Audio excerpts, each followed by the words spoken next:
Welcome to Atheist Bulletin. I am Dr. Samaram, Atheist Center, Vijayawada. I am Pramila, Atheist Center, Vijayawada. ముఖ్యాంశాలు ఆత్మవిశ్వాసానికి ఆస్తికత్వం అడ్డు. నాస్తికత్వమే వ్యక్తిలో ఆత్మవిశ్వాసాన్ని బలోపేతం చేస్తుంది, కార్యశూరుణ్ణి చేస్తుంది. ప్రముఖ నాస్తికులు గోరా. అతీత శక్తులు మహత్యాలు హొళక్కి. బాబాలు స్వామీజీలు శూన్యంలో నుంచి సృష్టించేవన్నీ గారడీలే. బాబాలు స్వామీజీల అతీత శక్తుల బండారాన్ని బట్టబయలు చేసిన బసవ ప్రేమానంద్. ధ్యానంతో శరీరం తేజస్సు ఆత్మజ్ఞానం పొందుతుందనడం, ఓంకారనాదం వ్యక్తిని పునీతం చేస్తుందనడం అశాస్త్రీయ భావనలే. డాక్టర్ సమరం. గోరా పాజిటివ్ ఎథిజంతోనే సమసమాజం సాధ్యం. గోరా 46వ వర్ధంతి సభలో పలువురు ఉద్ఘాటన. యూనివర్సిటీగా రూపొందుతున్న Gora Saraswati Gora international atheist research centre. ముఖ్యాంశాలు చూశారు కదా, ఇక వివరాల్లోకి వెళ్దాం. డాక్టర్ గారు, ఆత్మవిశ్వాసానికి ఆస్తికత్వం అడ్డు. నాస్తికత్వమే వ్యక్తిలోని ఆత్మవిశ్వాసాన్ని బలోపేతం చేస్తుంది, కార్యశూరుణ్ణి చేస్తుంది అన్న గోరా గారి మాటలను కాస్త వివరించండి. ప్రిమిల, గోరా గారు పాజిటివ్ ఎథిజం దాంట్లో ముఖ్యంగా వ్యక్తి స్వేచ్ఛ అనే దానికి తగిన గుర్తింపు తెచ్చారు. నిజమే, మనం నిత్య జీవితంలో ఏదైనా సాధించుతామంటే దాని కారణం మన కర్తృత్వ శక్తితోనే, ఆత్మవిశ్వాసంతోనే మనం ఏదైనా చేయగలుగుతున్నాం. నేను చేయగలను, నేను చేస్తాను, నేను చేసేదానికి నాకు తప్పకుండా ఫలితం వస్తుంది, ఇవాళ కదా రేపైనా సాధిస్తాను అనుకుని ఎవరైతే ఆత్మవిశ్వాసంతో ముందుకు సాగుతాడో వాడే సాధిస్తాడు. అంటే కృషి నాదే, ఫలితం నాదే. అంచేత ఆత్మవిశ్వాసం అనేది నాస్తికత్వం ద్వారానే వస్తుంది, నాస్తిక చైతన్యం ద్వారానే వస్తుంది. ఆస్తికత్వం ఆత్మవిశ్వాసానికి అడ్డు అన్నారు గోరా గారు. నిజం, అక్షరాల నిజం. ఎలా అంటే పనిచేస్తుంటాడు కానీ మనసులో ఎప్పుడు ఏదో డౌట్ ఉంటుంది. ఎంత చేస్తున్నాను, ఎంత కష్టపడుతున్నాను, చివరికి రిజల్ట్ వస్తుందో రాదో, ఆ దేవుడికి నా మీద దయ ఉంటుందో ఉండదో అనుకుంటాడు. అక్కడ ఆత్మవిశ్వాసం ఏముంటుంది? ఢీలా పడిపోయింది. మనిషి కృషి కూడా ఒకవేళ రిజల్ట్ రాలేదనుకో ఇంకా మనిషి కుంగిపోతాడు. దేవుడు నా వైపు లేడు, నా మీద దయ లేదు అనుకుంటాడు, ఆగిపోతాడు. కృషి మళ్ళీ మళ్ళీ కృషి చేయడు. కానీ నాసుడు ఎలా కాదు, దైవాధీనం లేదు, దేవుడు దయ లేదు, కృషి నాదే, ఫలితం నాదే. కృషి చేస్తాను, ఇవాళ ఒకవేళ ఫలితం రాకపోవచ్చు. ఎందుకంటే నా శక్తి సరిపోలా, నా ఆలోచన, నా ప్లానింగు నాదంతా సరిపోలా, తక్కిన వాళ్ళ సహకారం నేను తగిన పొందలేకపోయాను. నేను వీటిని సమకూర్చుకొని ఇంకా చేసి ఈ మాట తప్పకుండా సాధిస్తాను అనుకుంటాడు. మరింత ఉత్సాహంతో ముందుకు వెళ్తాడు నాస్తికుడు. ఎందుకని రెండో పక్క వెనక్కి లాగేంటి ఆ పనికిరాని భావాలు లేవు. దేవుడి దయ కావాలి, దేవుడి దయ ఉంటే మనం చేస్తాము అనేటువంటి పనికి మాలిన భావాలు ఉన్నాయే, ఆ మనిషిని కొంగదీవు నాస్తికుడిని. అవే ఆస్తికుని కొంగదీస్తాయి. అంచేత ఆత్మవిశ్వాసానికి ఆస్తికత్వం అడ్డు. పరీక్ష పాస్ అవ్వాలంటే కష్టపడతాను, నేను పరీక్ష పాస్ అవుతాను. కష్టపడతాను అని నేను ఇంత కష్టపడి చదువుతాను, కష్టపడి చదివిన ఫలితం ఏంటి? దేవుడు ఏలేదు, పోతాను. అంటే మొదట్లోనే తన కృషిలో ఒక లోపం ఏర్పడుతుంది. లోపం అది ఆస్తికుల్లో ఉంటుంది. కానీ ఆస్తులు అనుకోడు, అంతా దైవమయం, అంతా దైవలీల, అంతా దైవదయ అనుకొని తన కృషిని తగ్గించుకొసుకుంటాడు. కృషి తెలియకుండా ఇండైరెక్ట్గా, పరోక్షంగా అతని ప్రమేయం లేకుండానే అతని కృషి తగ్గిపోతుంది. ఆత్మవిశ్వాసంతో ముందుకు తాగితేనే ఏదైనా సాధిస్తాం. అది మాత్రం ఇది. కానీ ఆస్తికులు చెప్తారు ఆత్మవిశ్వాసం కావాలి, కానీ వాళ్ళు చెప్తారు, నిజం చెప్తారు. కానీ అదే సమయంలో దేవుని దయ కూడా ఉండాలి అంటారు. అంతే. అలా సాగిపోతున్నవాడు, దూసిపోతున్నవాడు, ఎంత దిగిపోతున్నాను, దేవుడి దయలేకపోతే ఏమైపోతాను నేను, అంతే అయిపోయింది. కానీ నాస్తికుడు అన్నవాడు తనకి ఇంక రెండోది దేవుడి యొక్క ప్రమేయం లేదు. ఇక్కడ దేవుడి ఒకటి అబద్ధం, ఆస్తికత్వంలో ఒక ఊహని, ఒక అబద్ధాన్ని నిజంగా చేసుకుని దాన్నిటిని ముడిపెడతారు. ఎప్పుడైతే దాన్ని వాళ్ళు ముడిపెట్టారో వాడి కృషికి కూడా విఘాతం ఏర్పడింది. అంచేత మనిషి నిజంగా అంటే ఆస్తికత్వం అంటే దాసోహం, బానిస ప్రవృత్తి. ఏదైనా సరే ఇప్పుడు మనం తీసుకున్నాం ప్రజాస్వామికం ఉంది. ప్రజాస్వామికం అంటే ఏంటి? ప్రజల చేత, ప్రజల కొరకు, ప్రజల పాలన అని తెలుసు. మనం ఎన్నుకుంటేనే వాడు ఎమ్మెల్యే అవుతున్నాడు, మనం ఎన్నుకుంటే వాడు ఎంపీ అవుతున్నాడు, మనం ఎన్నుకుంటేనే వాడు సీఎం అవుతున్నాడు, లేదా ప్రధానమంత్రి అవుతున్నాడు. వాడెవడు? మనం ఎన్నుకున్నాం, మనం మన కోసం ఎన్నుకుంటున్నాం. వాడు సరిగ్గా తీసి పారేస్తాం, ఓడించేస్తాయి, వాడికి వ్యతిరేకంగా పోరాటం చేసి దింపేస్తాం. కానీ ఆస్తిక భావజాలంలో వాడు వెళ్ళి అందరూ కూర్చుంటాడు. కూర్చుని నాకు అవకాశం వచ్చింది చెప్పి వాడు నియంతగా మారుతాడు, వాడుకొని చేస్తాడు, తక్కిన అని చేస్తూ ఉంటాడు. కానీ నాస్తిక చైతన్యం అని చేస్తాడు, no, you are our servant, we are your యజమానం అని చెప్తాడు. We are masters, people are masters, ministers are servants. మేము యజమానులం, మేము చెప్పేస్తాం. ఆత్మవిశ్వాసంతో అడిగి చేస్తాడు, సరిగ్గా ఉండకపోతే తప్పుని సరిదిద్దాడు. ప్రజాస్వామికం చక్కగా జరగాలంటే ఆత్మవిశ్వాసం ఉన్న పౌరుడే, నాస్తిక చైతన్యం ఉన్న పౌరుడే ప్రజాస్వామ్యం చక్కగా జరగడానికి తోడ్పడతాడు. అంటే నిత్య జీవితంలో ఏదైనా తీసుకో, ఏ పనైనా తీసుకో, అన్నిటికీ మనిషి call self confidence, self motivation. Self confidence, self motivation లేకపోతే మనిషి ఏ సంచలనం. అంటే సమాజంలో నీతి నిలబడాలన్నా కూడా మన నీతి అంటే సాధారణ చేస్తాం. నీతి అంటే దొంగతనం చేయకు, పళ్ళు సొమ్మేమో ఆశపడకు, ఇలాంటివన్నీ నీతిని అనుకుంటాం. కానీ నీతి అనేది కరెక్టే. ఎదుటి వాళ్ళ అవేది లంచం పుచ్చుకోకు, ఎదుటి వాళ్ళతో మంచిగా ఉండు, చెడు ఆలోచనలు పెట్టుకోకు, ఇవన్నీ నీ సూత్రాలు కరెక్టే, అవన్నీ ఉన్నాయి. కానీ అసలు నీతికి మూలం ఏమిటంటే సామరస్యము. నేను మంచిగా ఉంటే నువ్వు మంచిగా ఉంటావు, నేను మంచిగా ఉండకపోతే నువ్వు ఉండవు. అంచేత నీతివంతమైన పనులు, నీతివంతమైన ప్రవర్తన అనేది తీసుకునే అర్థం ఏంటంటే సామరస్యం, వ్యక్తుల మధ్య సామరస్యం, సమాజంలో సామరస్యం. అంటే నీతి అనేది దేనికి? సమాజంలో సామరస్యము, శాంతి, సుఖము అవి ఉండడం కోసం కావాలి. ఈ సమాజంలో నీతిని పెంచుతూ ఉంటే మనుషులు ఏం కావాలి? దీనికోసం నువ్వు మంచి ప్రవర్తన కలిగి ఉండు, దాంతో అందరూ బాగుంటారు. ఆ మంచి ప్రవర్తన నువ్వు ఎందుకు అవసరం ఆ సందర్భం బట్టి. కానీ సామరస్యం ఉండాలి, సౌఖ్యం ఉండాలి, సంతోషం ఉండాలి. దీనికి సత్యం మూలం. నాస్తికత్వం సమాజంలో నీతిని పెంచడానికి ఈ సామరస్యం దాన్ని, సుఖం దాన్ని, సంతోషం దాన్ని, సత్యం దాన్ని తీసుకుంటుంది. అంటే సమాజంలో నీతి నిలబడడానికి మనిషిలో ఉన్న ఆత్మవిశ్వాసం ఉందే, నేను మంచిగా ఉంటాను, నేను మరి ఈ సమాజంలో సామరస్యాన్ని పెంచడానికి కృషి చేస్తాను. సమాజంలో సామరస్యం లేదంటే అక్కడ నీతి దెబ్బతింది. ఆ నీతి దెబ్బతింటే కారణం ఏంటి? నేను దాసం అయిపోయింది దేనికో.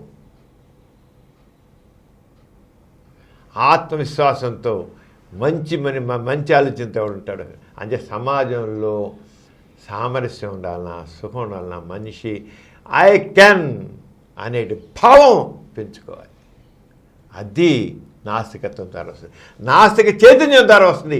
ఆస్తిక చైతన్యం ఏం చేస్తాం? నేనేం చేయలేను, నేను నిమిత్త మాత్రుడు అనుకుంటాడు. నా నిమిత్త మాత్రం కాదు, నువ్వే శక్తివంతుడివి. అంటే నాస్తికత్వం మనిషిని శక్తివంతుడిగా మారుస్తుంది, ఆస్తికత్వం మనిషిని బలహీనుడిగా మారుస్తుంది. అంటే గోరా గారు అంచేత దీని గురించి చాలా స్పష్టంగా తీసుకొచ్చారు. ఆస్తికత్వంలో ఇక అంతా దేనికైనా సరే నువ్వు కృషి, నువ్వు బాగా పని చేస్తే, బాగా చదువుకుంటే, మంచి పనులు చేస్తుంటే నీకు ముక్తి వస్తుంది, మోక్షం వస్తుంది, పరలోక ప్రాప్తి. నీకు అంత పరలోకానికి ముడిపెడతాడు ఆస్తికత్వంలో. మోక్షం నీ చావు తర్వాత ముడి, అంటే ముందు ఇప్పుడు మొదటి పుట్టిన దగ్గర నుంచి చావు గురించి ఆలోచన, సత్యాక మోక్షం రావడం కోసం. ఆగన్నం నాస్తికత్వం అలా కాదు. నువ్వు ఇక్కడ సమాజంలో నీతిని పెంచు, సామరస్యాన్ని పెంచు, సుఖాన్ని పెంచు, సంతోషాన్ని పెంచు, సత్యాన్ని కాపాడు. ఇవన్నీ ఎవరు చేయగలుగుతాడు? ఆత్మవిశ్వాసంతో ఉన్న మనిషే. ఆత్మవిశ్వాసం ఉన్న మనిషే చేయగలుగుతాడు. I can. అది నాకు గోరా గారు చెప్పింది. అంచేత ఆస్తికత్వం అనేది ఆత్మవిశ్వాసానికి అడ్డు. మనిషిలో ఆత్మవిశ్వాసాన్ని పెంచకుండా చేస్తుంది. నాస్తికత్వం మనిషిలో ఆత్మవిశ్వాసాన్ని పెంచి సమాజం నీతిని, సామరస్యాన్ని, సఖ్యతని, శాంతిని అన్నిటిని పెంచుతుంది. అంతే మనిషి ఆత్మ ఉంటేనే ఏదైనా చేయగలుగుతాడు, మంచి పనులన్నీ చేయగలుగుతాడు. అది గోరా గారు చెప్పిన పాజిటివ్ ఎథిజంలో ఆత్మవిశ్వాసం అనేది. నాస్తికుల్లో ఆత్మవిశ్వాసం ఎందుకు ఉంటుంది, ఆస్తికులు ఎందుకు ఉండదు, ఇది వెనకాల ఎంత ఫిలాసఫీ. డాక్టర్ గారు, మన ప్రతి బులెటిన్లో సామాజిక పురోభివృద్ధికి, మానవ కళ్యాణానికి తోడ్పడిన ఒక ప్రముఖ మహనీయుని గురించి చెప్పుకుంటున్నాం కదా, ఈసారి ఎవరి గురించి చెప్తున్నారు? ప్రిమిల, ఎవరు పేరెత్తితే బాబాల గుండెల్లో రైళ్లు పరిగెత్తాయో, ఎవరు పేరెత్తితే స్వామీజీలకి నిద్ర పట్టదో, ఎవరు పేరెత్తితే గాడీలు చేసి మహత్యాలు చెప్పేటి మహానుభావులు ఉన్నారో వాళ్ళందరికీ సింహస్వప్నమైనటువంటి బసవ ప్రేమానంద గురించి మనం చెప్పుకుంటున్నాం. ప్రేమానందని తెలియని వాళ్ళు ఎవరు లేరు. అంత ప్రపంచవ్యాప్తంగా ప్రఖ్యాతి పొందినటువంటి వ్యక్తి ఆయన. అతీత శక్తులు అనేవి లేనేలేవు, మహత్యాలను లేనేలేవు. అవన్నీ బాబాలు చేసేమని ఒట్టి గారడీలు అని చెప్పేసి ఆయన ఈ బాబాలు చేసే అన్నింటిలో కూడా చేశారు. ఆయన federation of rationalist and atheist ఒక ఆర్గనైజేషన్ పెట్టి ఎంతమందినో కూరగట్టి ఆయన మొత్తం ప్రపంచవ్యాప్తంగా అనేక కార్యక్రమాలు చేపట్టాడు. ఆయన సింహస్వప్నం. బాబాలు లాంటి వాళ్ళు వెళ్ళి ఛాలెంజ్ చేస్తే గతగత వణికారు స్వామీజీ, గతగత వణికారు. అంత మొత్తం మహత్యాలు లేవు, అతిశక్తులు లేవు, మీరు చెప్పేవంట మోసం, దగ, గాడేలు చేస్తూ, హస్తలాగం చేస్తూ మీరు చేస్తున్నారు. ఆయన మొత్తం ఈయన చేసిన మొత్తం ఎంత బాగా ప్రచారం అంటే నేషనల్ జాగ్రఫీ టీవీలు ఉన్నాయి కదా, నేషనల్ జాగ్రఫీ టీవీ, అవి దాంట్లో డిస్కవరీ ఛానల్లో, బీబీసీ వంటి అంతర్జాతీయ టీవీ ఛానల్స్లో అనేక ప్రోగ్రామ్స్ వచ్చాయి ప్రపంచవ్యాప్తంగా. మరి నేషనల్ జాగ్రఫీ అనేది చాలా టీవీలో చాలా పాపులర్. అలాగే డిస్కవరీ ఛానల్, అలాగే బీబీసీ ఛానల్ అంతే. మొత్తం ప్రపంచం అంతా కూడా ఆయన చేశారు. ఆయన అంత గొప్పగా మెజిషియన్ కాకపోయినా మెజిషియనే వరంగా చెప్పండి చేసేసి. అంటే మెజిషియన్ మామూలుగా అయితే మెజిషియన్ అంటే బయట షోలు చేసుకుని డబ్బులు, ఈయన షోలు అలా కాదు. ఈయనంతా కేవలం అతిశక్తి లేవు, మహత్యాలు లేవు. ఈయన మహత్యాలు చేసేవన్నీ ట్రిక్కులే, గారి ట్రిక్కులే అని చెప్పడం చేశారు. ఎవరు? బసవ ప్రేమానంద్. ఆయన 1930 ఫిబ్రవరి 15 కేరళలోని కోజికోడ్, అదే కాలికట్ అంటారు, ఒక పారిశ్రామికవేత్త కుటుంబంలో పుట్టారు. తల్లిదండ్రులు, అన్నదమ్ములు అందరూ కూడా పరమ ఆస్తికులు. మొదట్లో పరమ ఆస్తికులు. అంతేకాదు సత్యసాయి పెద్ద భక్తులు. సత్యసాయి భక్తులు అంతా ఇంకా అక్కడ ఆయన ఆశ్రమంలో ఉండి అక్కడే ఉండి చేశారు. చేసిన తర్వాత ఎంత భక్తులు అంటే వారికి ఉన్న ఆస్తి ఆల్మోస్ట్ మొత్తం ఆస్తి అంతా కూడా సత్యసాయికి రాసిచ్చారు. రాసిచ్చి కాలేజీ పెట్టమన్నారు. విద్యా వ్యాప్తికి కాలేజీ పెట్టమని రాసిస్తే సత్యసాయి బాబా ఆ కాలేజీ ఆ ఇచ్చిన ఒక కాలేజీ కదా ఏమీ లేకుండా మొత్తం కైంకర్యం చేశాడు. అప్పుడు వాళ్ళకి రగిలింది, ఈ స్వామీజీలు బాబాలు జనాల్ని వాళ్ళ గుప్పిట్లో పెట్టుకొని ఏ రకంగా మొత్తం వాళ్ళ వాళ్ళ ఆస్తుల కైంకర్యం చేసి ఏం చేస్తారు. దాంతో బ్రహ్మానందు ఆయన బ్రదరు దయానందు వీళ్ళు మొత్తం ఆయన దగ్గర శిష్యులు, సత్యసాయి శిష్యులు. అలాంటి వాళ్ళు అసలు వీళ్ళు వీళ్ళు ఎక్కడ ఏది అదేది ఇదేని ఆస్తి ఇచ్చాక ఇంత తలనిచ్చాక ఆయన అంటారని వీళ్ళు దూరం చేసి పెడతారు. ఇంత వీళ్ళు దూరం. అక్కడి నుంచి ఇంకా బయలుదేరి ఇదంతా ఒట్టిది, అంతా ఒట్టిదని చెప్పేసి బయటకు వచ్చాడు. అంత మోసం దగా అని చెప్పేసి వచ్చాడు. వచ్చేసరి అక్కడి నుంచి చేశాడు. ఇక హిమాలయాల్లో స్వామీజీలు బాబాలు ఉంటారు, చాలా అంటారు కదా, చూద్దాం వాళ్ళు చాలా మహత్యాలు చేస్తారు, వాళ్ళ అతిశక్తులు ఉంటాయి అని కథలు చెప్తుంటారు కదా అని హిమాలయాల్లోకి వెళ్ళాడు. నార్త్ ఇండియా హిమాలయాల్లోకి వెళ్ళి అక్కడ ఆ గంగోత్రి అటుపక్క మొత్తం వెళ్ళిపోయి వీళ్ళందరినీ చూశాడు. చూసి వాళ్ళు చేసేది కూడా పరమద్దాగా మోసం, దేవుడి పేరు చెప్పి ఎంత దగా పనులు చేస్తున్నారు, మోసం చేస్తున్నారు అనిపించింది. అసలు ఆ రంగా మొత్తం వాళ్ళందరూ వెళ్ళి చూసిచ్చారన్నమాట. వివిధ తీర్థస్థలాలకు వెళ్ళి అది పరిచయం. అంతేకాకుండా ఇంకా అతీత శక్తులు ఉన్నాయి, మేము ఇచ్చేస్తున్నాం వచ్చేస్తున్నాం అన్న వాళ్ళని ఇంకా పరిచయాలు పెట్టుకున్నాడు. ఇవన్నీ చూశాడు. మొత్తం హిమాలయ పర్వతాల దగ్గరికి వెళ్ళాడు. అలాకున్న బాబాని స్వామీజీని మళ్ళీ చాలామంది ఉంటారు ఇంకా అతిపకంతారు. అడుగడుగుకి మా స్వామీజీల మఠాలు అన్నీ ఉంటాయి. అవి చూసి మొత్తం స్వామి చేసి అక్కడి చేసి ప్రతి వాళ్ళకి ఈ ఫలానా స్వామీజీ ఫలానా ఎక్స్ స్వామీజీ ఇది పనిచేస్తున్నాడు కదా, వాడు చేసే మోసం ఇది, నేను చేసి చూపిస్తాను. వాడే చేస్తున్నాడు, సాయిబాబా చేస్తున్నాడు కదా, ఇగో సాయిబాబా విభూది అన్నాడా, కూర్చో సాయిబాబా గుంగురన్నా, ఇదిగో లేదు నెక్లెస్ అన్నాడు, ఇదిగో వాచ్ అన్నాడు, ఇదిగో నేను చేస్తాను. అలాగా ఎన్ని చేస్తారో అన్నీ కూడా ఆయన మొత్తం చేశాడు.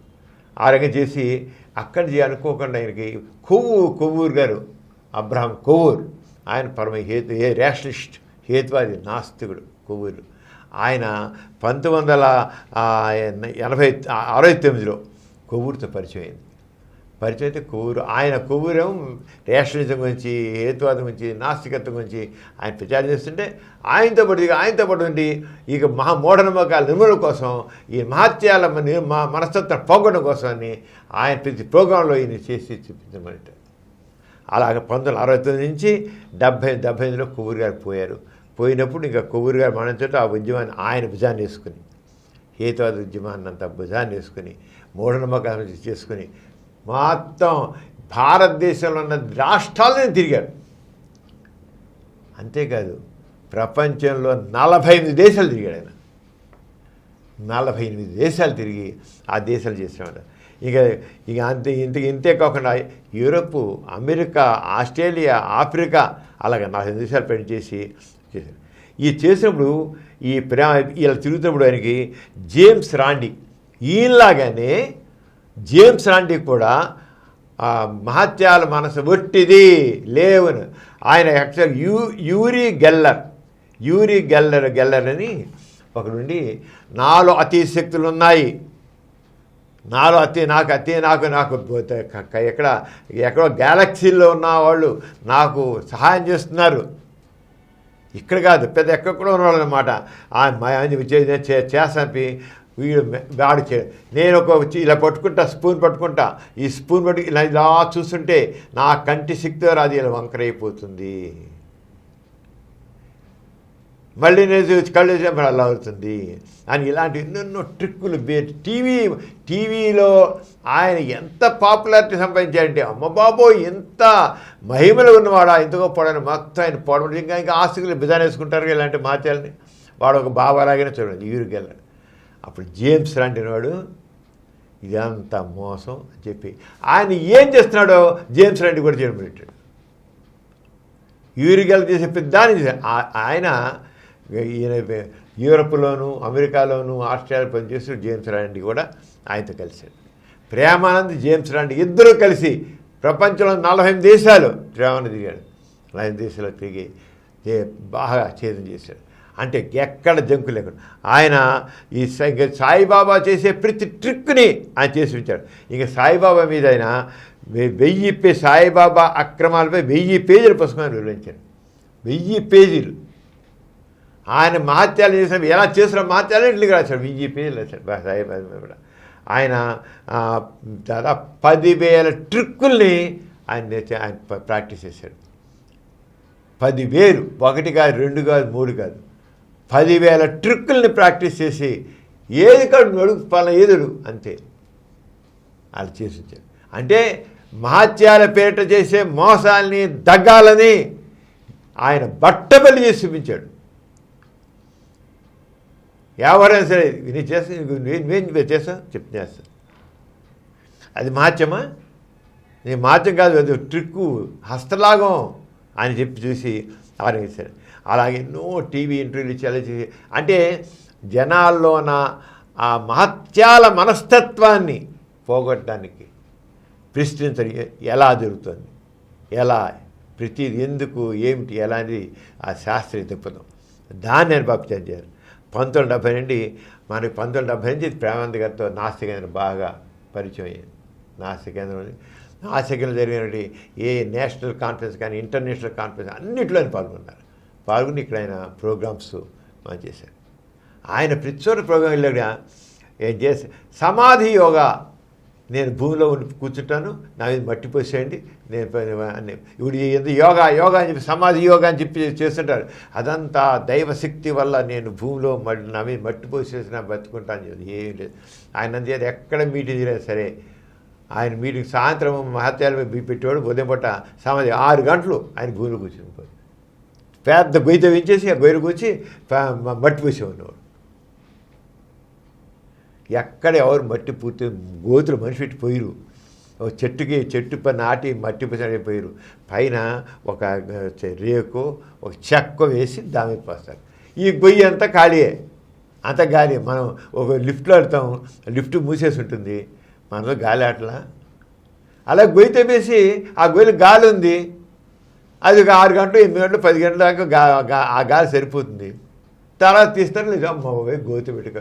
ఇదేనే ఎవరు మనిషి కూర్చొని ఒక శవాన్ని పడేసేసి పోసి అక్కడే పోయిరు. కానీ ప్రచారాలు చేస్తారు. ఆ స్వామీజీ మట్టిలో ఒక గోతులో కూర్చొని మట్టి పోసేస్తే 10 గంటలకు లేచి వచ్చాడు. అంతా అంటే ఇదిగో పులియాడు ఇదిగో తోకలాగా అంచేది ఎప్పుడూ సరే పరిచయం. ఆ రంగా ఆయన నాస్తిక పరిచయం అయ్యి నాస్తిక అన్నింటిలో పాల్గొన్నమాట. ఆయన చివరికి ఆయన క్యాన్సర్ వచ్చింది. క్యాన్సర్ వచ్చే కూడా 2 సంవత్సరాలు బతుకున్నారు. అప్పుడు మెథడ్ ఆఫ్ సైన్స్ అనే ఒక ఎగ్జిబిషన్ రూపొందించారన్నమాట. ప్రజల్లో సైంటిఫిక్ కబుర్లు కావాలి, ప్రజల్లో ప్రశ్నించే తత్వం కావాలి, పరీక్షించే తత్వం కావాలి అని చెప్పేసి సైన్ చేశారు. ఆయన తీసుకొచ్చారు. సెప్టికల్ ఎంక్వైరీ అని ఒక నాస్తిక పత్రిక కూడా నిర్వహించారన్నమాట. ఆయన ఎన్నో పుస్తకాలు రాశారు. చివరి 2009 అక్టోబర్ 4న మరణించారు. ఆయన చనిపోయిన తర్వాత ఆయన శరీరాన్ని కోయంబత్తూరులోని మెడికల్ కాలేజీకి శరీరాన్ని దానం చేశారు. శరీరదానం చేసి అంచేత ప్రేమానందు మహత్యాలన్నిటికీ వ్యతిరేకం. జనాలు ఆలోచించండి, మీరు ప్రశ్నించండి. పరిస్థితి మూఢంగా బాబాలు చేసేవాడిని నమ్మొద్దు. ఈ బాబాలందరూ చేసేవన్నీ గాడిలే. అసలు మహత్యాలను లేవు, అతిశక్తులను లేవు. గాడిలు చేసి మహత్యాలను చెబుతున్నారు, దైవశక్తిని చెబుతున్నారు. అసలు దేవుడే లేడు, దేవుడే అబద్ధం, ఇక దైవశక్తుల అబద్ధం, అతిశక్తుల అబద్ధం, ఎక్కడెక్కడో వచ్చే శక్తి అనేది పుట్టిది అని ఈ రకంగా జనాన్ని చేతి అలాంటి వాళ్ళు కావాలి. అలాంటి అంత యువతరం యువతరం ప్రేమానందం లాంటి వాళ్ళని స్ఫూర్తిగా తీసుకోవాలి. ఒక రకం శాస్త్ర విజ్ఞానాన్ని దృక్పథాన్ని పెంచుకోవాలి. అప్పుడే సమాజం ముందుకు వెళ్తుంది. లేకపోతే ఈ మూఢనమ్మకాయలు ఉంటే ఇప్పటికీ మన ఎన్ని రకాల మనకు జబ్బు వస్తే ఏదో దేవత ప్రకోపంలో వచ్చింది. అరే జబ్బు రావడానికి ఒక వైరస్ కావచ్చు, బ్యాక్టీరియా కావచ్చు, ఒక క్రిమి కావచ్చు, అయితే వాడి శరీరంలో మార్పులు వేరే మెటబాలిక్ సిండ్రోమ్ తేడా అవుతుంది అని లేదు. ఎన్ని మూఢనమ్మకాలు ఇప్పటికీ ఉన్నాయి. మంత్రాలు ఇచ్చిన వాళ్ళు ఎన్ని ఉన్నాయి. మంత్రం ఏం చేస్తున్నా, మంత్రాలకు శక్తి ఉందా? ఏం లేదు. కానీ జనాల్లో ఈ ఆస్తికత్వం మనుషుల్ని మూఢులుగా ఉంచింది. ఆస్తికత్వం మనుషుల్ని మూఢులుగా చేస్తుంది. అందుకే కావాలి నాస్తిక చైతన్యం, అందుకే కావాలి నాస్తికత్వం. నాస్తికత్వం వస్తేనే సమాజం ముందుకు లేదు. సమాజంలో ఈ దోపిడీ, ఈ తెలివిగల వాళ్ళు, అతి తెలివిగలరే దోపిడీ చేస్తున్నారు, అణిచి ఉంచుతున్నారు. అంటే ప్రేమానందం అలాంటి వాళ్ళు చేసిన కృషి చాలా అమోఘం. మనం అలాంటి వాళ్ళు తీసి ముందుకు వెళ్ళాలి. ఎథీస్ట్ బులెటిన్లో చిన్న విరామం.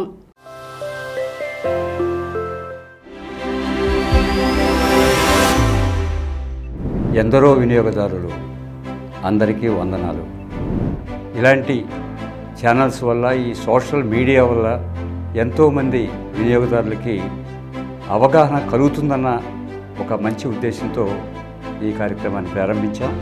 వినియోగదారుల రక్షణ చట్టం రాకపూర్వము వినియోగదారుడంటే ఎవరు అని ప్రశ్నిస్తే ఎక్కడుంటాడు ఈ వినియోగదారుడు అని వెతికే పరిస్థితి. వినియోగదారులకు ప్రత్యేకమైన పేరు లేదు వినియోగదారుడని. ప్రజలే వినియోగదారులకు సేవ చేయాలన్న ఉద్దేశంతో వచ్చిన కొంతమంది మహానుభావులు వినియోగదారుల సంఘాలను స్థాపించారు. కావలసినన్ని రకాల వస్తువులు తనకు కావలసిన ధరలో ఎంచుకునే శక్తి అతనికి ఉంటే ఆ కన్స్యూమర్ కింగ్ అవుతాడు. మీరు రేపు మార్కెట్లోకి వెళితే మీ మాట చెల్లుబాటు కావాలి, కానీ సెల్లర్లు మిమ్మల్ని మోసం చేసే అంత ధైర్యం తెచ్చుకోకూడదు. ఎథీస్ట్ బులెటిన్కి తిరిగి స్వాగతం. డాక్టర్ గారు, కొందరు ధ్యానం చేయడం వల్ల శరీరం తేజస్సు పొందుతుందని, ఓంకారనాదం వ్యక్తిని పునీతం చేస్తుందని అంటూ ఉంటారు కదా, ఇందులో వాస్తవం ఎంత ఉందంటారు? ప్రమిళ, ధ్యానం అలాగే యోగా, ఈ మరి ఎన్ని రకాల ఈ పతంజలి యోగా సంబంధించిన ఉన్నాయి, అష్ట యోగాంశాలు వాటి గురించి ప్రచారం చేస్తారు. ధ్యానం అని, కేంద్రీయ ధ్యానం అని ఇలా పేర్లు పెట్టి ఎన్ని లేనిపోని చెప్తారంటే ఇంత కాదు. అభూత కల్పనలు. ఈ ధ్యానం అనేది గురించి అబ్బో ధ్యానం గురించి ఎంత లేనివని ఒక చెప్పండి హైపర్బోల్స్ ఆ ఊరికి చదివండి. ధ్యానం గురించి చెప్తాను. ధ్యాన కేంద్రాలు ఏమి ధ్యాన కేంద్రాలు ఇవన్నీ చెప్తాను మీకు ఎలా ఉండవు. అంచేత యోగాలో ధ్యానానికి ఒక ప్రత్యేకమైన స్థానం సార్. ధ్యానం శ్వాస మీద ధ్యానం పెట్టు, దాని మీద ధ్యానం పెట్టు, ఇంకా ఇలాగ ధ్యానం చాలిస్తారు. ధ్యానం అనేది మనసుని శరీరాన్ని శాంతపరుస్తాయట. మనసు శరీరాన్ని కూడా శాంతపరుస్తాయి. అంటే మనిషి చక్కగా కామ్గా చేసి కూల్ చేసి ఒక పీస్ఫుల్గా తయారు చేసేవాడు. మనిషి శరీరంలో కలిగే అలజడిని, శరీరంలో కలిగే బాధల్ని, మన బాడీ అంతా ఒక కెమికల్ రియాక్షన్ కదా, మొత్తం బాడీ మన యాక్టివిటీ కానీ అంతా everything chemical reaction, chemical combinations, permutation ఇవన్నీ మాట. అంచేత దానికి వీళ్ళంతా అంతా శాంతి శరీరాన్ని పైగా ధ్యానం చేసేవాళ్ళు. ధ్యానానికి కూర్చోబెట్టి చేస్తే ధ్యానం పద్ధతి తెలుసు అందరికీ. ధ్యానం చేస్తే ఆ ధ్యానం అనేది శరీరాన్ని తేజస్సుతో నింపుతట. తేజస్సు ఎక్కలేని మొక్కలు మంచి గ్లో వచ్చేస్తుంది, నీ శరీరంలో ఎంతో గ్లో వచ్చేస్తుంది. అబ్బా అలా చెప్తారన్నమాట. ధ్యానం చేస్తే తేజస్సు, వెలుగు, కాంతి ఆ మొక్కలు ఎక్కడ వచ్చేసి ఆ ధ్యానం చేయడంతో కొంతకాలం ఆత్మజ్ఞానం కలుగుతుంది. అంటే ఆత్మజ్ఞానం అంటే ఆ పరమాత్మను గురించి నీలో అవగాహన అయిపోతుంది. అంతకు మూర్ఖురాలకి లేకపోవడం. ఎప్పుడైతే ధ్యానం చేస్తావో ఆత్మజ్ఞానం నువ్వేమిటి, నువ్వు ఎక్కడి నుంచి వచ్చావు, నువ్వు ఎక్కడికి వెళుతున్నావు, నువ్వు ఎక్కడ ఉన్నావు, అసలు నువ్వేమిటి అన్నదానికి ఆ ధ్యానంలో ఆత్మజ్ఞానం కలిగి అక్కడి నుంచి నేను భగవంతునిలోని ఒక అంశాన్ని, నేను ఒక నిమిత్త మాత్రాల్ని, భగవంతుని ఒక అంశం నాలో ఉంది అని చెప్పి ఆ భగవంతునిలోంచి అంశంలోంచి నేను ఉన్నాను కనుక మళ్ళీ ఆ భగవంతుల్లోనే నేను సమైక్యమైపోతాను, ఐక్యమైపోతాను. అది ధ్యానం చేసి నువ్వు తెలుసుకుని, మరి ఎందుకంటే నీకు పరమాత్మకి మధ్య నీకు సంబంధం ఏర్పడుతుంది మాట ధ్యానం చేయడం వల్ల. ఆత్మకి పరమాత్మకి మధ్య లింక్ ఏర్పడిపోతుంది, సంబంధం ఏర్పడుతుంది ధ్యానం చేస్తుంది అని చెప్తా. అసలు ఆత్మే లేడు, ఒక అబద్ధం. ఇంకా అక్కడి నుంచి కబుర్లు చెప్పడం మాట. అంచేత ఈ ప్రకృతి బంధాల నుండి విడిపడి స్వేచ్ఛా జీవితాన్ని జీవాత్మ పొందేలా ధ్యానం సాగుతుంది. మనం పుట్టి హాయిగా ఎంజాయ్ చేద్దాం, చేస్తాం, ఈ ప్రకృతి చూద్దాం, ఈ సమాజంలో అందరు మనుషులంతా కలిసి హాయిగా ఉందాం అని కాదు. ఇదంతా ఈ కొన్నదంతా మాయ. ఈ సుఖాలు, ఇవన్నీ బంధాలు, ఇవన్నీ మాయ. అంటే మనలో ఏదో అయితే మనుషులు నేను ఉన్నాం, మనందరం ఉన్నాం, మనందరి మధ్య ఉన్నటువంటి ఆ చక్కని హాయిగా ఉండే ఎమోషనల్ అటాచ్మెంట్ అంతా మాయ కింద లెక్క. ఇది కాదు, అస్సలు భగవంతుని వెళ్ళిపో, ఆ భగవంతులు లేని ప్రయత్నం చేయాలి. ఇవన్నీ వెలిసి నువ్వు ఎక్కడ ఇప్పుడు ఏ భూలోకంలో ఉండి నువ్వు చేస్తున్నావో అవన్నీ వ్యర్థము. ఒంటరిగా ధ్యానం చేసుకొచ్చి ఆత్మను గురించి ఆలోచించుకుంటూ నేను ఆత్మతో పరమాత్మతో నువ్వు ఇదయ్యి అప్పుడు ఆనందం పొందు. అంతేగాని మనందరం కూర్చునేది కాదు. ఎలా ఉంటుంది? వాస్తవాన్ని వదిలేసి అవాస్తవంతో లింక్ పెట్టుకుని ఆనందించు చెప్తుంది ఈ ధ్యానం. వాస్తవం మనకు కనబడేది, అవాస్తవం దేవుడు పరమాత్మ, ఆత్మ అవాస్తవం. ఇక్కడ మనం అందరం హాయిగా ఆనందంగా సుఖంగా సంతోషంగా హాయిగా ఉండాల్సింది దాని గురించి కాకుండా నువ్వు ధ్యానం చేస్తూ పరమాత్మని లింక్ చేసుకుని చూసు, నీ పక్కన వాళ్ళ గురించి వాళ్ళ నీ స్నేహబంధాన్ని లేకుండా ఏం చెప్పేది ధ్యానం. కానీ అంతా చేస్తున్నట. అంచేత ఇంక ఎలా చేయాలి ధ్యానం? అది ఉదయం 4 గంటల నుండి 8 గంటల లోపు చేయాలట ధ్యానం. టైం మళ్ళీ సాయంత్రం 5:30 నుండి రాత్రి 8:30 వరకు భూమిపై దైవశక్తి ఎక్కువగా ప్రసరిస్తున్నాడు. దైవశక్తి టైం కూడా దేవుడి దైవశక్తి ఉన్నాయి. తర్వాత ఆ సమయంలో ధ్యానానికి మంచి అనుకూలమ సమయం అట. టైం కూడా మరి తక్కిన దేవుడు ఏం చేస్తాడు? మరి భగవంతుడికి నమస్కారం చేసి కళ్ళు మూసుకుని ఛాతీ మధ్య భాగంలో కానీ కనుబొమ్మల మధ్య భాగంలో కానీ దేదీప్యమానంగా ప్రకాశిస్తున్న చల్లని సూర్యుడు ఉన్నట్లుగా భావించాలట. ఇలా కూర్చో, ఒక సూర్యుడు ఉన్నాడు భావించడం అన్నమాట. ఇక్కడ నా సూర్యుడు ఉన్నాడు, లేదా ఇక్కడ సూర్యుడు ఉన్నాడు అని భావించుకుని అంటే ఫ్యాంటసైజ్ చేయాలి. నువ్వు ధ్యానం చేయాలంటే ఏదో కూర్చుని కొంత నువ్వు ఫ్యాంటసైజ్ చేయాలి. ఛాతీ మధ్యలో కానీ ఇక్కడ కానీ ఉన్నాడని నువ్వు ఫ్యాంటసైజ్ చేయాలి. అలాగా సూర్య రూపంలో ఉన్న పరమాత్మ నుండి వర్షం కురుస్తున్నట్లు మాదిరిగా తెల్లని ప్రకాశవంతమైన కిరణాలు శరీరం చుట్టూ వ్యాపిస్తున్నట్టు అనుభూతి పొందారట. ఫ్యాంటసీయే కూర్చొని ఫ్యాంటసీస్ చాలా చేస్తాం కదా, స్వైర కల్పనలు అంటాం, ఫ్యాంటసీస్ అంటాం. అలా కూర్చుని నేను చేస్తున్నాను, ఇప్పుడంతా ప్రసరిస్తుంది, పెద్దంతా వస్తుంది, నాకేం చేయాలి ధ్యానం చెప్పి.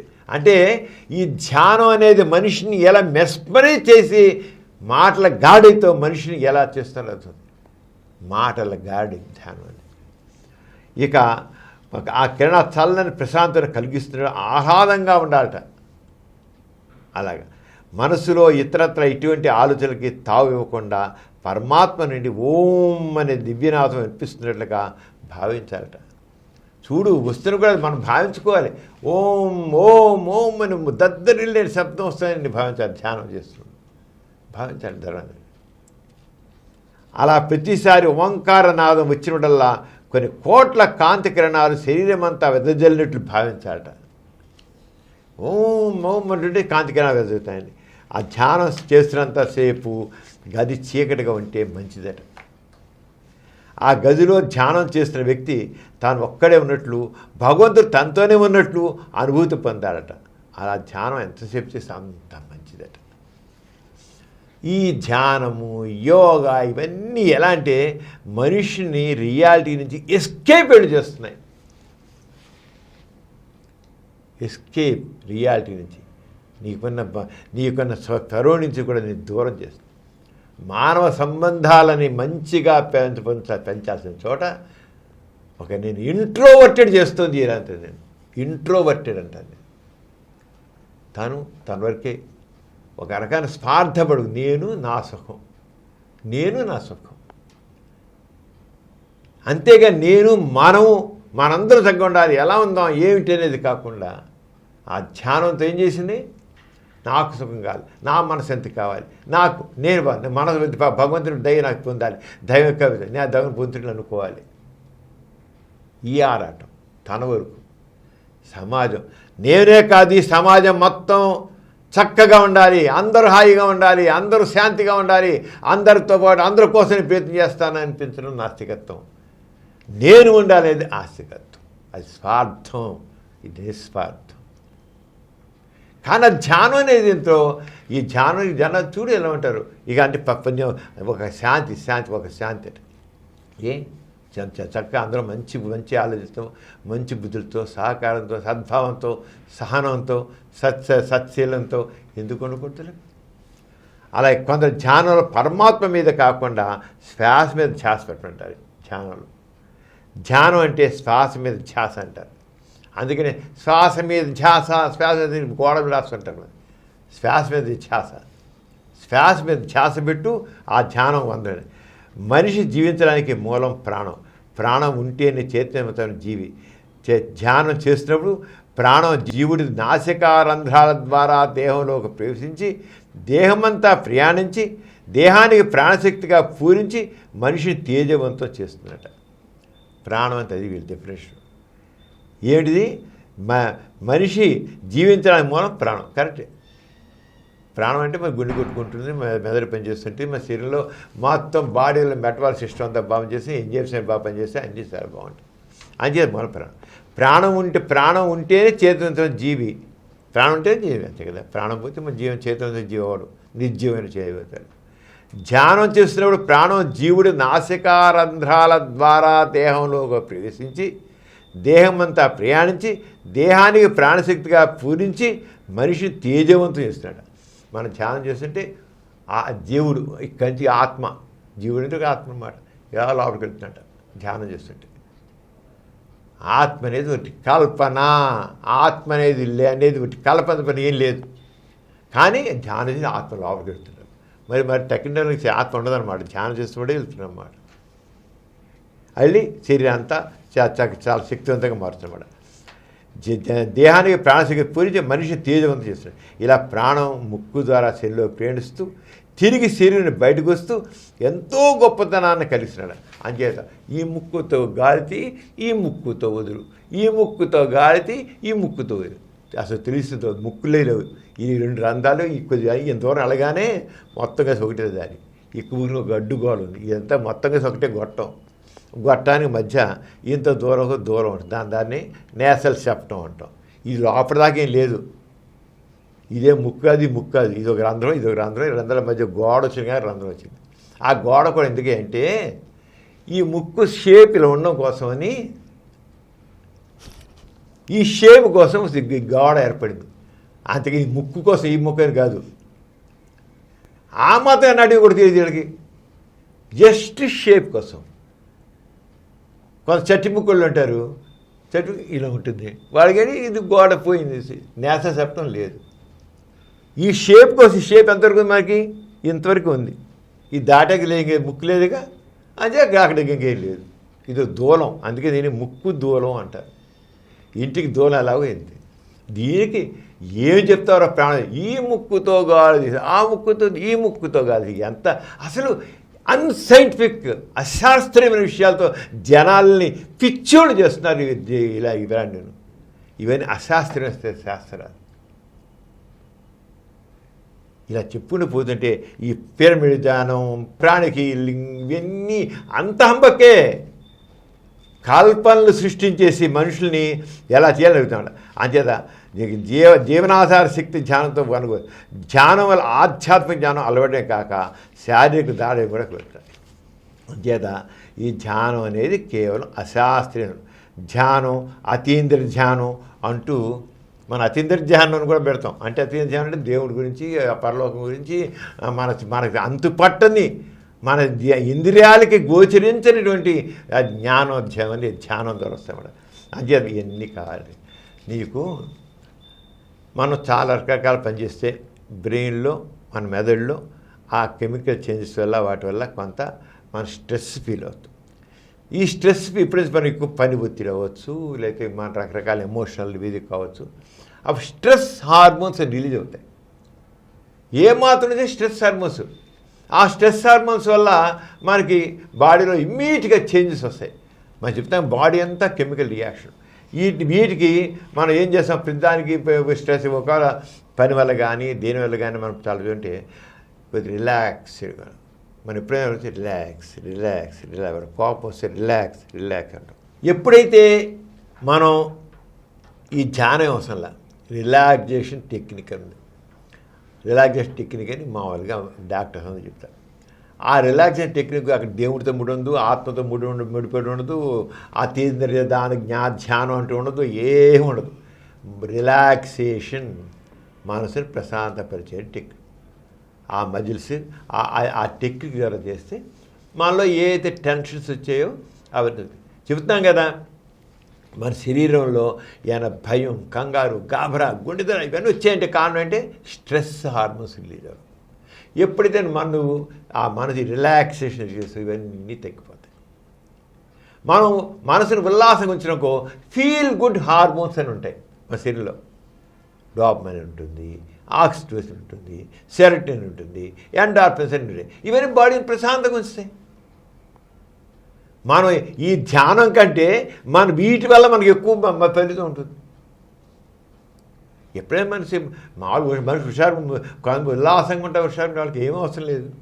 మన స్ట్రెస్ ఫీల్ అయ్యేవాళ్ళు, టెన్షన్ ఫీల్ అయ్యేవారు, ఓవర్ ఎక్కువ ఉండేవాళ్ళు, వర్క్ లోడ్ ఎక్కువ ఉండేవాళ్ళు, అలాంటి వాళ్ళు కదా వాళ్ళు చేసుకోవచ్చు. అంతే తప్ప ఈ ధ్యానం పెట్టి చెప్పేదంతా కూడా ఏదో ధ్యానం చేస్తే దైవశక్తి ఆవిస్తున్నాను, ఆత్మ పరమాత్మతో లింక్ అవుతానని చెప్పడం, ఇవన్నీ అబద్ధాలు, కల్పనలు.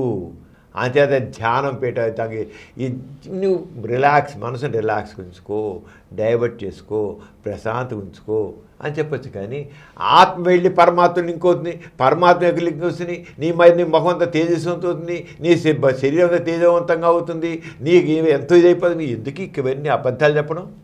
ఆస్తికత్వం అంతా అబద్ధాలతో నిండి ఉంటుంది, కల్పలతో నిండి ఉంటుంది, అభూత కల్పలతో నిండి ఉంటుంది. అంటే ధ్యానం మీద ధ్యానపేట, ధ్యానం, ధ్యాస, శ్వాస మీద ధ్యాస, ఇవన్నీ కూడా అర్థం లేదు. ఇవన్నీ భగవంతుతో లింక్ పెట్టేది, దేవుడితో లింక్ పెట్టి చెప్పొద్దు. నువ్వు ఇలా చేయి, ఇలా చేస్తే నువ్వు రిలాక్స్ అవుతావు చెప్పు. అంతేగాని పరమాత్మ లింకు, ఆత్మ చెప్పడం, మళ్ళీ జీవుడు లోపలికి వెళ్తాడు, పైకి వస్తాడు, ఏమిటివి నేను అన్ని అబద్ధాలే. అబద్ధాల మీద జీవన విధానం ఉంటుంది, అంతకనికి లేదు. అంచేత ఈ ధ్యానము ఇవన్నీ ఆ రంగా బాడికి ఇచ్చేది లేనిపోయిన ఆపాదించారే, ఇవన్నీ అర్థం లేదు. డాక్టర్ గారు, జూలై 26వ తేదీన గోరా గారి 46వ వర్ధంతి సభ సందర్భంగా పలువురు గోరా గారితో వారి అనుభవాలు, గోరా గారి నిర్మాణాత్మక నాస్తికత్వం గురించి ప్రసంగించారు కదా, ఆ సభా విశేషాలను తెలియజేయండి. దీనికి ఈ గోరా గారి 40వ వర్ధంతి సభకి ప్రముఖ గాంధీవాది, సంఘ సేవకులు, అలాగే మాజీ ఉపసభాపతి మండలి బుద్ధప్రసాద్ గారు ఇచ్చేశారు. ఆయన ముఖ్య అతిథిగా వచ్చి, అయితే మండలి బుద్ధప్రసాద్ గారికి నాసిక చాలా అనుబంధం ఉంది. అలాగే వాళ్ళ నాన్నగారు మండలి వెంకటకృష్ణారావు గారు, వారు కూడా నాసిక బాగా పరిచయం. నాన్న గోరా గారు ఉన్నప్పుడు చాలా సన్నిహితంగా ఉండేవారు గోరా గారితో. మండలి బుద్ధప్రసాద్ గారు మాట్లాడుతూ గోరా గారితో వారికి సాన్నిధ్యము, నాన్నగారికి సాన్నిధ్యం అని చెప్పుకొచ్చారు. ఆయన చెప్తూ ఆయన ప్రసంగంలో గోరా గారు ఏది చెప్పారో అది చేశారు, ఏది చేశారో అది చెప్పారు. నీతంటే చెప్పింది చేయడం, చేసింది చెప్పడం. ఈ రోజున ఆ రకం నీతి పోయింది. అదే కరెక్ట్. గోరా గారి జీవితంలో ఏది ఆచరణ చెప్పారో అది. అలాగే ఆయన వాస్తవికత, సంఘ దృష్టి, వ్యక్తిత్వం అనే వాటి మీద నాస్తికత్వాన్ని అంతా చేసి, ఆర్థిక సమానత్వం కోసం ఆయన చేసిన ఇంత అంత కాదు. ఆయన మొత్తం నాస్తికత్వం అనేది ఒక సిద్ధాంత చర్చ కాదు, అది ఆచరణాత్మక జీవన విధానం. గోరా గారు ఒక జీవితం అంటే మంచి జీవితం, ఉత్తమమైన జీవితం అంటే ఏంటి అనేది ఆయన పార్టీజంలో ప్రతిపాదించారు. అంచేత పార్టీజం గోరా గారు ఏది ప్రతిపాదించారో ఆ పార్టీజమే సమాజాన్ని నిర్మిస్తుంది. ఇది గోరా గారు చెప్పిన సిద్ధాంతాలే ఈ సంఘం పురోభివృద్ధికి ఎంతో అవసరం అని అనేక విషయ స్థాయిలో, అలాగే బాపూజీ గురించి కూడా మాట్లాడుతూ, గోరా గారి ఉద్యమాల గురించి అన్నిటి మాట్లాడారు, చాలా వివరంగా మాట్లాడారు. ఆయన బాపూజీతోనూ గోరా గారితో సంభాషణ గురించి కూడా మాట్లాడుతూ బాపును కూడా ప్రభావితం చేసిన గొప్ప వ్యక్తిత్వం గోరా అదే అని చెప్పారు. ఎలా అంటే గోరా గారితో పరిచయం కానంత వరకు మహాత్మా గాంధీ దేవుడే సత్యం అనేవాడు.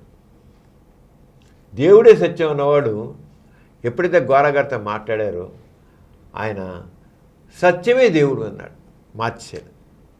దేవుడే సత్యం అంటే దేవుడు అంటూ ఉన్నాడని. ఇక్కడ సత్యమే దేవుడు. సత్యం అనే విషయం అది ఎవరికైనా కావచ్చు. సత్యం మాట్లాడాలి, సత్యం ఉండాలి, సత్యం అయితే సత్యాన్ని దేవుడు అంటాను నేను అన్నాడు. అంత సత్యాన్ని దేవుడు అనేవాడు. చివరికి గోరా గారు కుమార్తె మనోరమ వివాహం గాంధీ గారు ఆశ్రమంలో గాంధీ గారు చేస్తాను, ఎందుకంటే గోరా గారు చాలా మార్పుతో చేసిన వివాహం. ఆ పెళ్లి చేసేవాడు గోరా గారు, నేను గాంధీని మా అమ్మాయి మీద చేయించను, ఎందుకంటే మీరు దేవుని ప్రస్తావన తెస్తారు అంటే, మీరు దేవుని ప్రస్తావన తెస్తారు కానీ నో అంటే, నేను లేదు, నేను దేవుని మాటే ఎత్తను,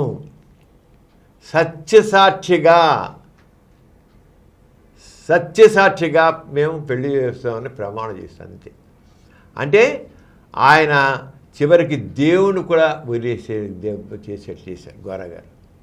దేవుడు అదే అందరూ చెప్పారు, నేను గోరా గారి అమ్మాయి పెళ్ళి ఇక్కడ చేస్తాను సేవాగ్రామంలో, ఆ పెళ్ళిలో దేవుని ప్రస్తావన త్యాను, గోరా చేసే చాలా గొప్ప పనులు అని సత్యసాక్షిగానే అంటాను కానీ దేవుని పేరు ఎక్కడ తీసుకురానున్నాడు. అంటే గాంధీని గోరా గారికి ఎంత ప్రభావితం చేశారు అని. అక్కడే ఆ పెళ్ళికి వచ్చాడు సుందర్లాల్ అని పెద్ద ప్రొఫెసర్ అన్నమాట. ఆయన ఢిల్లీలో గాంధీ గారిని హత్య చేయడం ముందు ఢిల్లీలో ఉన్నారు. ఢిల్లీలో అంటే అప్పుడు మత కళాలు బాగా జరుగుతున్నాయి. ఇవన్నీ ఆయన చెప్పుడు వచ్చారు. ఇవన్నీ మత కళాలు జరుగుతుంటే గాంధీ అన్నట, గోరా ఈ కులాలు మతాలు ఈ మతాలని పోతే తప్ప సమాజంలో ఈ రకమైన మత కళాలు పోవు. అంటే మత కళాలు పోవాలంటే నాస్తికత్వం కావాలంటాడు గోరా, ఈ మతాలు పోవాలంటాడు. అంచేత నాస్తికత్వం ద్వారా మతాలు పోయేట్లయితే నేను నాస్తికత్వమే కావాలంటాను అని అన్నారని ఆ పెళ్ళిలో సుందర్లాల్ అనే ప్రొఫెసర్ ఆయన పెళ్ళిలో చెప్పాడు. ఆ పెళ్ళికి జవహర్లాల్ నెహ్రూ కూడా వచ్చారు. గాంధీలు అన్నాడు, సమాజంలో శాంతి నెలకొనాలంటే, మనుషులందరూ ఒకటిగా ఉండాలంటే, మతరహితమైనటువంటి సమాజం వస్తే తప్ప శాంతి సరిగా ఉండదంటే, మానవత్వం నిలదంటే నాస్తికత్వమే కావాలంటా నేను అని గాంధీ గారు. నిజంగా ఆయన హత్య చేయబడిపోతే అదే మొక్క చెప్పిండేవాడు. ఆయన హత్య కాకపోతే మాత్రం ఖచ్చితంగా నుంచి ఆయన ప్రొఫెసర్ గాంధీ గారు చాలా సెన్సిటివ్ అన్నమాట. ఆయన తప్పు చెప్పడు. అంటే గాంధీలో ఎంత మార్పు వచ్చింది అనే విషయాన్ని బుద్ధప్రసాద్ గారు అంటే గోరా నాస్తికత్వం ఎంత ప్రభావవంతమైందంటే గాంధీ లాంటి పరమ ఆస్తికుని కూడా మార్పు తీసుకొచ్చింది. అది గోరా యొక్క ప్రాసెస్ అని చెప్పి ఆయన దామని చెప్పారు. ఆయన అనేకం చెప్పారు, చాలా దగ్గర వెనలై చేసి వచ్చారు. తర్వాత హజరత్ అలీ గారని గోరా గారు అని ఆయన వచ్చి ఆయన ముస్లిం మామూలుగా, ఆయన అయితే ఆయన నాస్తికత్వే కావాలి, దేవుడేది అబద్ధం, ఈ మతాలన్నీ తప్పు అని బహిరంగ చెప్పాడు మాట ఆయన హజరత్ అలీ గారు. అని చెప్తే ఆయన ఎన్ని వ్యతిరేకలు ఎన్నుకున్నారు. గోరాగా ఎలా గోరా చెప్పింది, అసలు గోరా అనేది గోరా చెప్పిందే ఈ సమాజానికి కావాలి అని ఇప్పుడు కూడా బల్ల గుద్ది ఇప్పారు. హుస్సేన్ గారు అని ఇంకొక ఆయన ఉన్నారు. ఆయన కూడా అలాగే ఎంత ఇదిగా ఆయన నాస్తికత్వం జీవితాన్ని ప్రభావితం చేశారు. మరి ఎవరు తీసుకున్నా అలాగే తీసుకున్నాం. అలాగే మన నాని వెంకటసుబ్బయ్య గారు హేతువాసంగా చేశారు. ఆయన కూడా గోరా గారు చేసి చాలా మూఢనమ్మకాల నిర్మూలన చేసిన కృషి కూడా ఎందుకు అమోఘమైంది. అంచేత మూఢనమ్మకాల నిర్మూలనకి చట్టం తీసుకురావడానికి మనందరం కృషి చేయాలి. అప్పుడే గోరాకి సరైన నివాళి ఇస్తాము అని చెప్పారు. ఈ రంగా చాలా మళ్ళీ ఇవన్నీ కూడా మన ఛానల్లో వస్తాయి. మన డాక్టర్ మల్టీ ఛానల్ నెట్వర్క్లో ఎథీస్ సెంటర్ ఛానల్లో మొత్తాన్ని పెడుతున్నాం. మొత్తం వస్తున్నాయి చూడండి. మొత్తం చాలా అందరూ కూడా చాలా చక్కగా మాట్లాడారు. అదే గోరా గారి యొక్క 46వ వర్ధంతి సభ ఎంత స్ఫూర్తిదాయకంగా జరిగింది, ఎంతమందికో నాసిక ప్రేరణ కలిగించింది.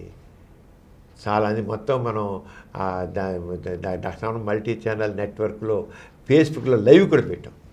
అది చూసి చాలా చూసి వెంటనే ఫోన్ చేసి చెప్పారు, మీ అందరం చూసామని. ప్రపంచవ్యాప్తంగా చూశారు దాన్ని.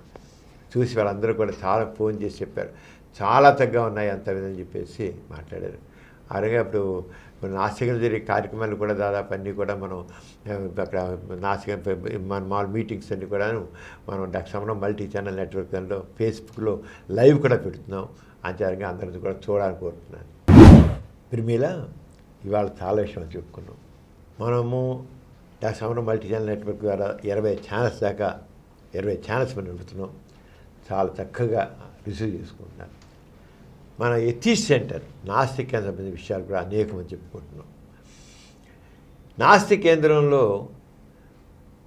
Gora Saraswati Gora international atheist research centre ఉంది. దీని ద్వారా మనం రకరకాల ఎడ్యుకేషన్ సంబంధించి చేస్తాం. ఎథిజం మీద, హ్యూమన్ రైట్స్ మీద. దాంట్లో సర్టిఫికేట్ కోర్సులు రన్ చేస్తున్నాం. అలా ఫౌండేషన్ కోర్సులు చేస్తున్నాం. రీసెర్చ్కి ఇక చాలా అవకాశం ఏర్పాటు చేశాం. ఎథిజం మీద, హ్యూమనిజం మీద, రేషనలిజం మీద. ఇక్కడ మనకి చాలా గొప్ప లైబ్రరీ ఉంది నాస్తిక కేంద్రంలో. ప్రపంచంలో ఉన్నటువంటి పెద్ద పెద్ద రేషనలిస్టులు, హ్యూమనిస్టులు, ఎథిస్టులు వాళ్ళు రాసిన పుస్తకాలు కూడా ఇక్కడ ఉన్నాయి. అంతేకాకుండా డిజిటల్ లైబ్రరీ ఉంది. కొన్ని లక్షల పుస్తకాలకి యాక్సెస్ ఉంది దాంట్లో. దాని ద్వారా ఇక్కడ రీసెర్చ్ అంటే Gora Saraswati Gora international atheist research centre ద్వారా మనం చాలా చక్కగా ఎడ్యుకేషన్ అంటే నాస్తికత్వాన్ని సంబంధించినటువంటి అకాడమిక్ యాక్టివిటీ, విద్యా సంబంధితమైన యాక్టివిటీ చేస్తున్నాం. ఒక యూనివర్సిటీ స్థాయిలో జరుగుతాయి. మామూలుగా మనం రకరకాల యూనివర్సిటీల పేర్లు చెప్పుకుంటాం. అలాగా ఈ Gora Saraswati Gora international atheist research centre ఒక యూనివర్సిటీ స్థాయిలో, ఒక ఎథిస్ట్ యూనివర్సిటీ స్థాయిలో ఇది కొనసాగుతుంది. అంచేత అకాడమిక్ ఇంట్రెస్ట్ ఉన్నవాళ్ళు మరి దీన్ని కాంటాక్ట్ చేసి దీంట్లో జాయిన్ అయ్యి ఇవన్నీ ఆన్లైన్ కోర్సులు మనం చేస్తున్నాయి. అది సర్టిఫికేట్ కోర్సెస్ కావచ్చు, ఫౌండేషన్ కోర్సు కావచ్చు. వాళ్ళు రీసెర్చ్ చేయడం కూడా ఉంది. దీనికి faculty, national faculty, international faculty వాళ్ళు తీసుకున్న సబ్జెక్ట్ పెట్టి చాలా పెద్ద పెద్ద వాళ్ళు ఇంటర్నేషనల్ ఫ్యాకల్టీ తింటున్నారు. వాళ్ళని అటాచ్ చేయడం జరుగుతుంది. వాళ్ళతో ఎవరికి ఇంట్రెస్ట్ ఉన్నా సరే, ఎథిజం మీద, హ్యూమనిజం మీద, రేషనలిజం మీద, వీటి మీద ఎవరికి ఇంట్రెస్ట్ ఉన్నా సరే రీసెర్చ్ చేయవచ్చు. ఆ రీసెర్చ్ చేయడానికి ఒక పక్క వాళ్ళు గైడ్గా చేయడానికి ఇంటర్నేషనల్ ఫ్యాకల్టీ ఉన్నారు, నేషనల్ ఫ్యాకల్టీ ఉన్నారు. అలాగే ఇక్కడ మనకి లైబ్రరీ ఉంది, డిజిటల్ లైబ్రరీ ఉంది, మెటీరియల్ ఉంది, ఎంతో ఇదన్నమాట. అంతేదా ఒక ఎథిస్ట్ యూనివర్సిటీ ఎట్లా ఫ్యూచర్లో మనం ఎథిస్ట్ యూనివర్సిటీగా తప్పకుండా దీన్ని కన్వర్ట్ చేస్తాం. ఎథిస్ట్ యూనివర్సిటీగా ఆ స్థాయిలో, ఒక యూనివర్సిటీ స్థాయిలో మనం ఈ కోర్సెస్ అని కూడా రన్ చేస్తున్నాం. అందరూ కూడా చాలామంది ఇప్పుడు అందరూ చదువుకుని అందులో యూత్ ఇప్పుడు చాలా మంచి మంచి భావాలతో ముందుకు వస్తున్నారు కనుక వాళ్ళు ఇంకా దీన్ని నాలెడ్జ్ పెంచుకోవడం కోసమని, ఇంకా వాళ్ళు ఇంకా చేసుకోవడం కోసమని ఈ సర్టిఫికేట్ కోర్సెస్ కానీ, ఫౌండేషన్ కానీ, రీసెర్చ్ స్టడీలోకి జాయిన్ అవ్వడం కానీ, ఫెలోషిప్ చేసుకొని చేయాలని కోరుతున్నాను. చాలా యాక్టివిటీ యతి సెంటర్ ఎన్నో యాక్టివిటీ జరుగుతున్నాయి. అందరూ వచ్చి భాగస్వాములు కావాలని కూడా నేను కోరుతున్నాను. ఈ రంగా ప్రేమిలా మనం చేసిన ఎన్నో యాక్టివిటీస్ ఉన్నాయి. అందరూ కూడా దీని భాగస్వామ్యం కావాలి. అయితేనే ఇంకా ఈ సమాజం మార్పు త్వరగా వస్తుంది. ఎంతమంది దీంట్లో ఇన్వాల్వ్ అవుతారో సమాజం అంత తొందరగా మార్పు వస్తుంది. అంచేత మన ఛానల్స్ కూడా ఇప్పుడు డాక్టర్ సమరం మల్టీ ఛానల్ నెట్వర్క్లో దాదాపు 20 ఛానల్స్ ఉన్నాయి కనుక వీటన్నిటిని కూడా చూడాలని కోరుతున్నాను. మరి ఈసారికి ఇప్పుడు సెలవు తీసుకుందాం. మళ్ళీ వచ్చే బులెటిన్లో కలుసుకుందాం. అందరికీ జై ఇన్సాన్. జై ఇన్సాన్.